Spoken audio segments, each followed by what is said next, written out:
Welcome back to The Big Show. It's Alex talking to the big stars, and here in Yorkshire, well, there's one chef that everybody seems to love, and the ladies find delicious.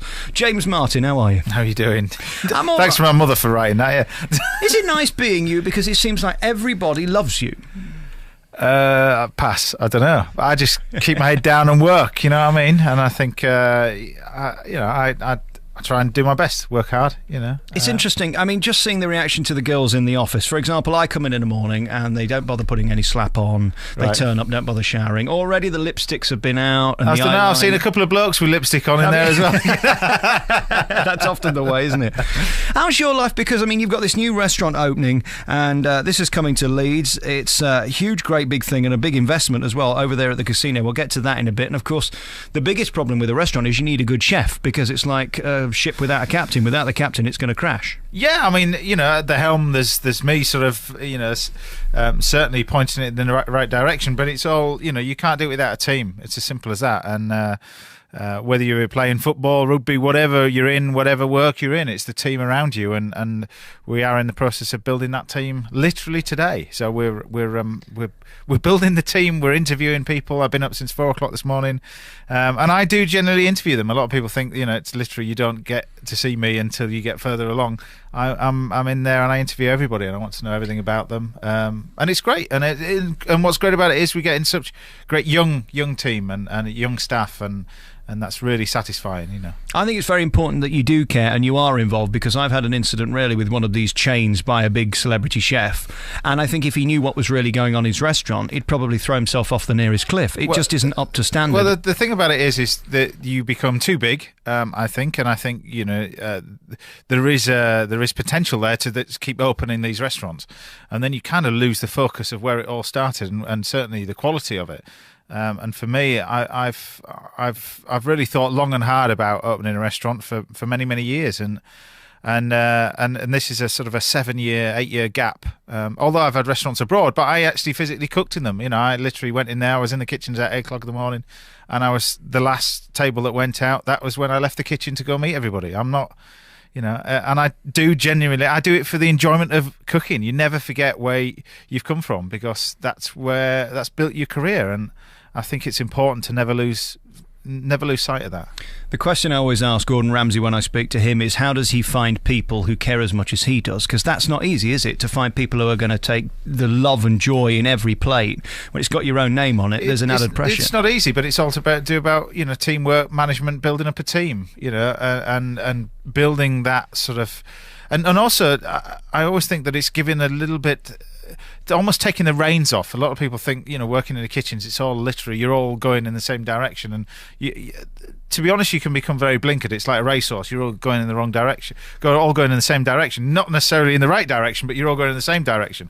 And I think really when it's talking about building up a team, it's literally that ability to let the reins off a little bit for the young kids and give them something, give them a reason to get up in the morning and do that kind of work and be working till 12 o'clock at night, and hopefully, you know, hopefully that'll be a good thing, and I think we've got some good team members. I'm always fascinated by chefs, because I think you're at the coalface of show business. You're working really hard, if not harder than anyone else. I say show business because you are show-offs, aren't you? I mean, you are putting art on a plate and you want to impress us with it. Well, I think there's a lot been said about food over the last certainly 30 years in the UK, and to be honest, we're going in the right direction, because it was a steady spiral down in terms of British food and the perception of British food, and it's been an accumulated effort by an awful lot of people, front of house.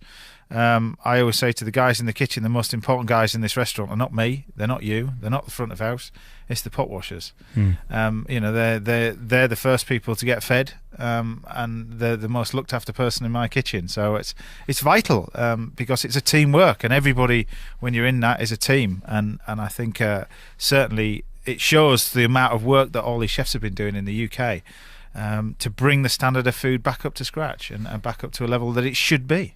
The Leeds Kitchen by James Martin is scheduled to open at the end of March. It's at the Alea Casino in Clarence Dock. How's it doing? People tell me that it's quiet some days and busy others. Is the point of bringing somebody like you in to make sure it's busy all the time? You have to wait and see. Simple as that. Simple as that. I don't know. You know, we'll know when we open the doors. But there's been a lot of response about it, and the great thing about that is, I'm from this neck of the woods. I'm a Yorkshireman. I'm a Yorkshireman at heart.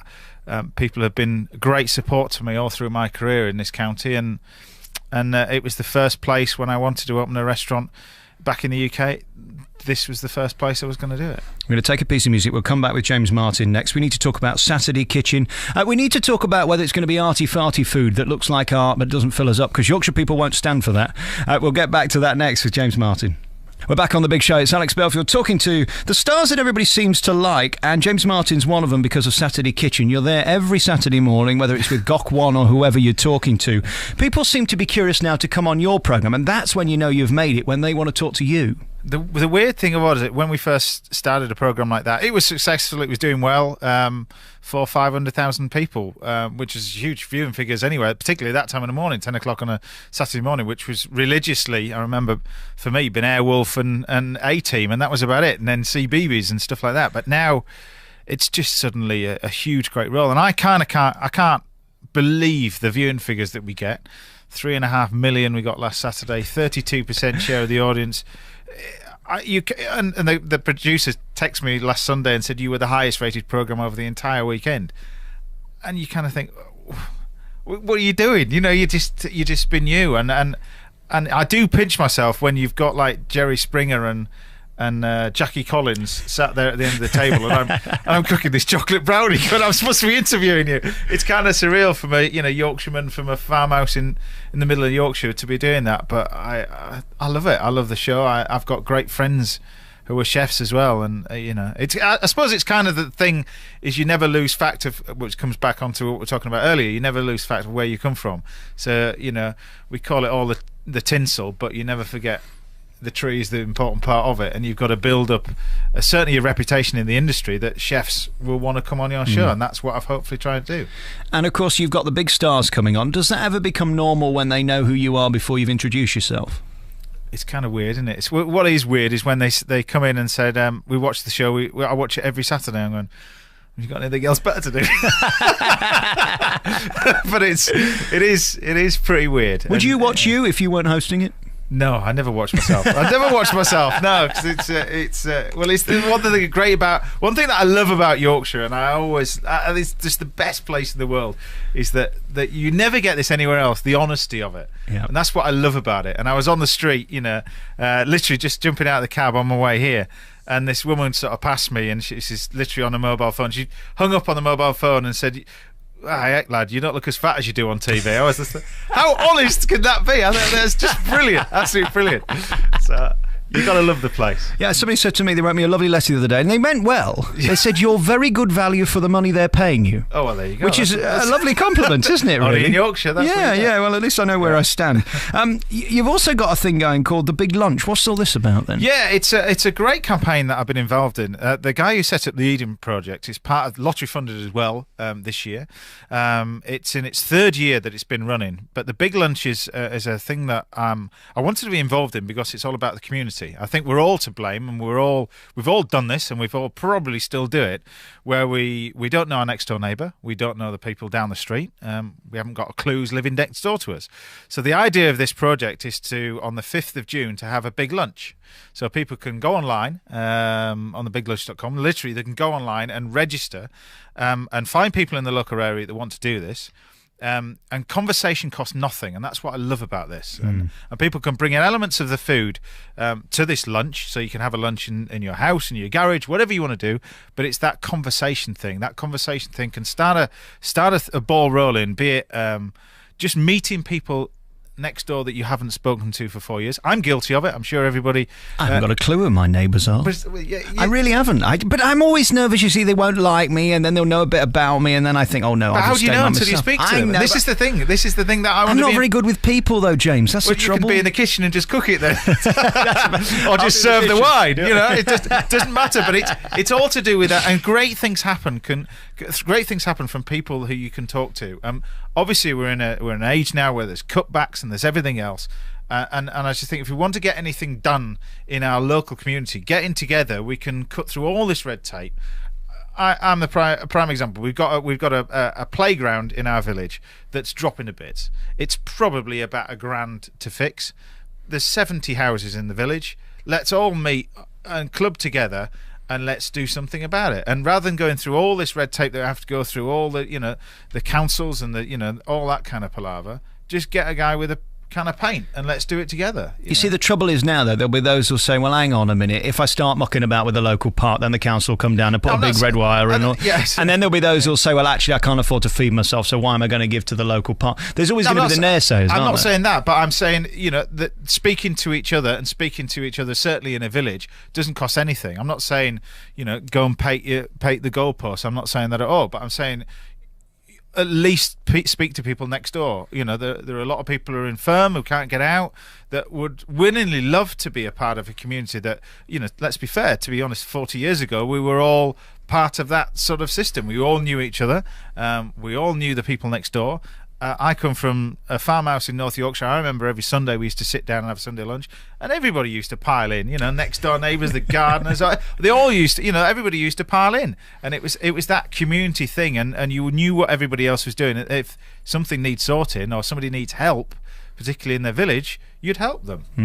The truth is, though, if you were living next door to me, would you really want to talk to me, James? Come on. I don't know about that. No. You'd have to lose the makeup first. You draw a line somewhere, don't you? James Martin's with us. He's the star of Saturday Kitchen. Of course, he's got his brand new restaurant, the Leeds Kitchen, by James Martin, opening at the Alea Casino. That's at Clarence Dock in Leeds. That's in March. Back next then with our remaining moments.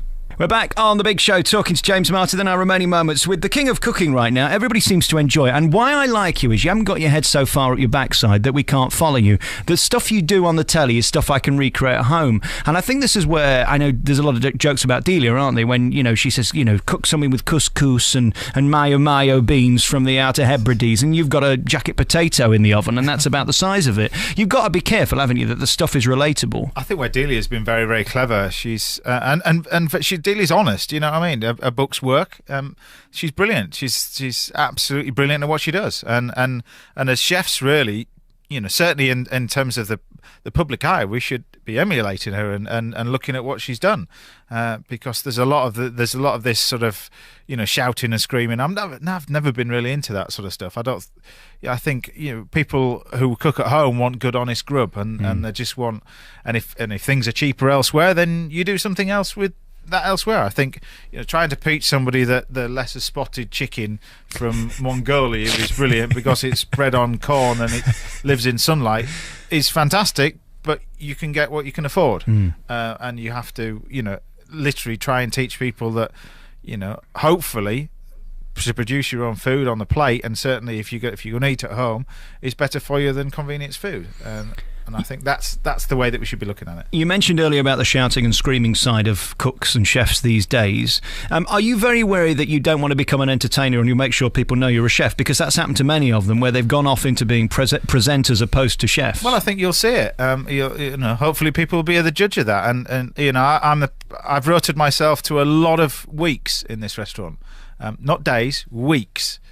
To this restaurant, and I will be cooking, and if somebody wants to see me afterwards and have a chat and got any questions, it'll be after the last check goes, because it's important to me. It is important to me more so than anything else. The fact that my mother will be eating there, because she'll be the first who picks up the phone and gives me a lot of grief. But it's I've spent 10 years building a really good team around me, and that team is involved in the whole process of running it as well. So I'm positive about it. What do you like to work for? Are you obsessive compulsive? Does everything have to be 100% the way you want it? How much give and take is there? Well, above all else, it's the buck stops with me, doesn't it, really? And I keep saying to the guys that no matter whether you're front of house or whatever we are, but if the food isn't right, that what we serve at 7 o'clock or 6 o'clock or whatever it is, if it's not right, then there's no point in us being here at 8 o'clock in the morning and working all day for it. What's the point? So you're almost building up to that, but the hard work starts when and also that's 30% of it. And what I'm trying to teach the kitchen, and I think there's a lot of places of this sort of thing that the food is the be all and end all. It's not. 40% is the food, 40% is the front of house, 20% is to do the atmosphere and the people in there, and I guarantee you the best meals that you've ever had in your life are generally not in a restaurant. Right. The best meals you've had in your life have probably been cooked by your mum, or you've had that atmosphere of everybody, the family around you, and I think that's what we try and hopefully replicate that's what we're trying to get, that ethos and certainly that percentage there. I know they say in America it's the dining experience. It's all about how you feel, and part of that, of course, is the taste and the food. It's all to do with about atmosphere, who you're with. You know, who you're with, the party atmosphere, who you're with, atmosphere. Atmosphere counts for a lot of things, and good service. It's everything. Can I be honest with you? The most important thing, and I don't want to offend you at this point, the bread. Yes. If you've got rubbish bread, I ain't coming back, because I think that says a lot. It's a bit like, ladies who do the nails and the eyelashes. There's a lot to be said about good.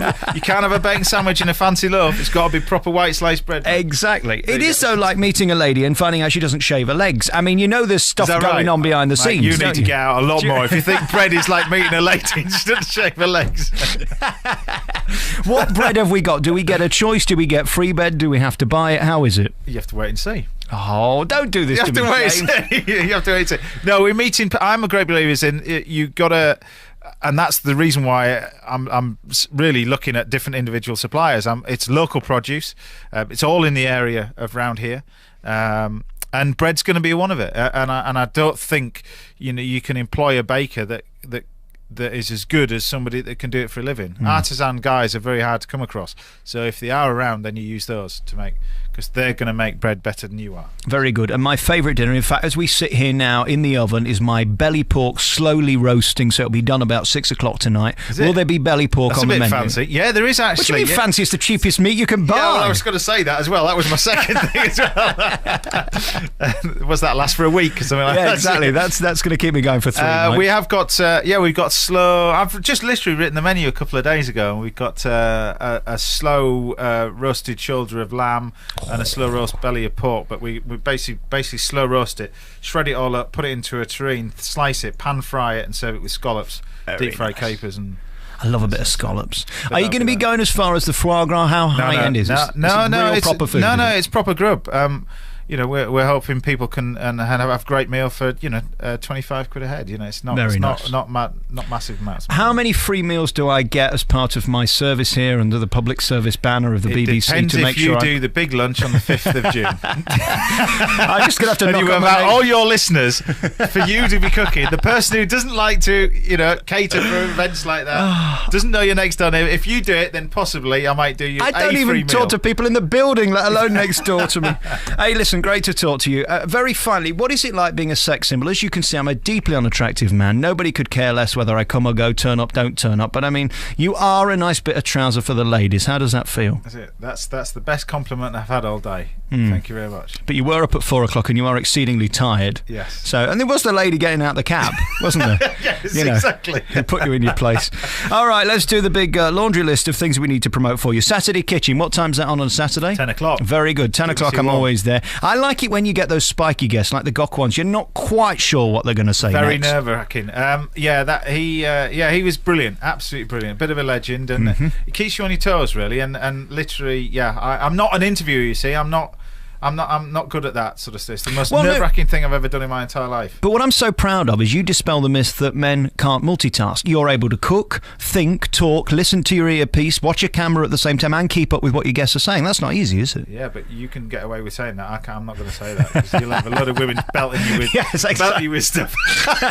You go around telling that, you say nothing. You just do it and go home. Good job with your programme on the TV on a Saturday. We all love it, and I like it. It's my breakfast programme. That's when I wake up. You're the first thing I see. It's good fun, but again, we're up at 4 o'clock in the morning doing that. So literally, by the time we come on air, I've already been up 6 hours. So I'm about to go through renegotiation with the BBC to stay here at BBC Leeds. How do you get more money out of the BBC? Have you managed that yet? I don't think that happens. No. We just no matter how successful. I mean, I've added 30,000. I know you've added 3 million, but that's the difference between you and me. I've got the best figures in 6 years. Do you think that justifies a pay rise? Honestly, no. I haven't seen this. Happy days. All right, then.